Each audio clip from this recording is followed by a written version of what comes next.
मोदी सरकार के आज 7 वर्ष पूरे हो गए। ये ऐसा दौर है, चुनौती का दौर है, जब पूरा देश मौत से जंग लड़ रहा है। इस मौत की जंग के बीच में ये 7 वर्ष का दर्द बहुत खतरनाक है। 7 वर्ष में उम्मीद थी कि मोदी सरकार आएगी और देश में रोजगार की लाइन लग जाएगी, महंगाई खत्म हो जाएगी, कोई भी आदमी भूख से परेशान नहीं होगा।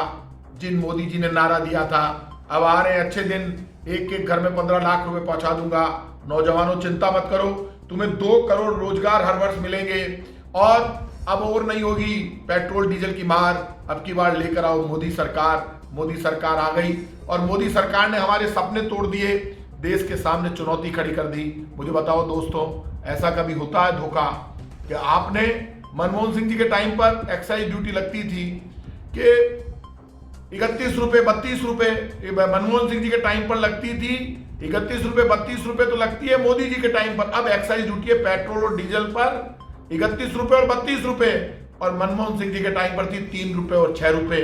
मनमोहन सिंह जी के टाइम पे क्रूड ऑयल महंगा था, लेकिन आज क्रूड ऑयल सस्ता है। लेकिन जब क्रूड ऑयल सस्ता है तब मोदी जी ने एक्साइज ड्यूटी 31 रुपए 32 रुपए 33 रुपए करके, और पेट्रोल डीजल श्रीलंका, बांग्लादेश, पाकिस्तान, इनसे भी महंगा कर दिया। अब पेट्रोल ने 100 रुपए का शतक पार कर दिया है। मोदी जी आप ही ने नारा दिया था, हिंदुस्तान के नौजवान से कहा था, चिंता मत करो, रुपए की ताकत बढ़ेगी, आजादी के दिन याद दिलाऊंगा। 1 रुपए के बदले डॉलर कमजोर था और रुपया मजबूत था। आज वापस रुपया कमजोर हो गया और डॉलर मजबूत हो गया। मोदी जी आप ही ने कहा था डॉलर गिरेगा, डॉलर गिरा नहीं, डॉलर बढ़ गया।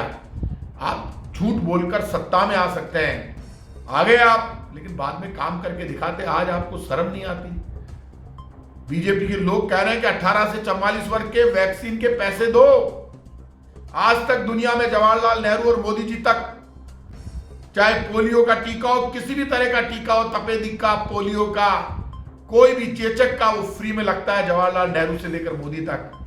मोदी जी आपने तो कमाल कर दिया, 18 से 44 वर्ष के लोगों से वैक्सीन के पैसे मांग लिए, 3 रेट निर्धारित कर दी, 150, 400, 600। और अब आप कह रहे हैं, जब राज्य सरकारों ने दुखी होकर कहा पैसे ले लो मोदी जी, वैक्सीन तो दे दो, अब आप कह रहे हैं वैक्सीन नहीं है। शर्म नहीं आती बीजेपी के लोगों को? लाइन में जाकर लोग जो बेचारे स्लॉट बुक होता है, ये हमने नहीं किया, वो जाकर लाइन में लगकर वैक्सीन लगाते हैं, तो बीजेपी के नेता जिनकी जमीन खिसक गई है, वो जाकर खड़े होकर नाटक करते हैं कि वैक्सीन नहीं लग रही है। कांग्रेस नहीं दे रही वैक्सीन, तो दिल्ली से आ रही है, बीजेपी अलॉट करती है, हम तो वैक्सीन के पैसे दे रहे हैं। पैसे ले लो लेकिन वैक्सीन तो दो। वैक्सीन पर आपने कब्जा कर लिया, रेमडेसिविर इंजेक्शन पर आपने कब्जा कर लिया। आप बांटते हो किसको कितनी बांटनी है, तो फिर दुनिया की सारी कंपनियों को आप अलाउड कर देते इंडिया में। आज भय, भूख और भ्रष्टाचार है, महंगाई की मार जबरदस्त है, बेरोजगारी से नौजवान आत्महत्या कर रहा है, दर्द परेशानी हर आदमी के चेहरे पर नजर आती है। नौजवान के सपने टूट चुके हैं। हिंदुस्तान उम्मीद करता था कि एक प्रधानमंत्री आएगा, सुपरमैन की तरह निकलेगा, हिंदुस्तान में सारी समस्याएं खत्म हो जाएगी।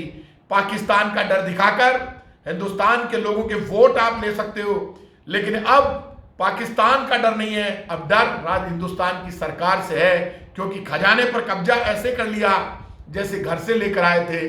संकट में जो नेता और सरकार खजाने का दरवाजा नहीं खोले, लोगों की भूख मिटाने के लिए डायरेक्ट पैसा नहीं दे, वैक्सीन के पैसे मांगे, लोगों के लिए व्यवस्था नहीं करे, उस सरकार को सत्ता में रहने का हक नहीं है। 7 वर्ष देश के आपने बर्बाद कर दिए।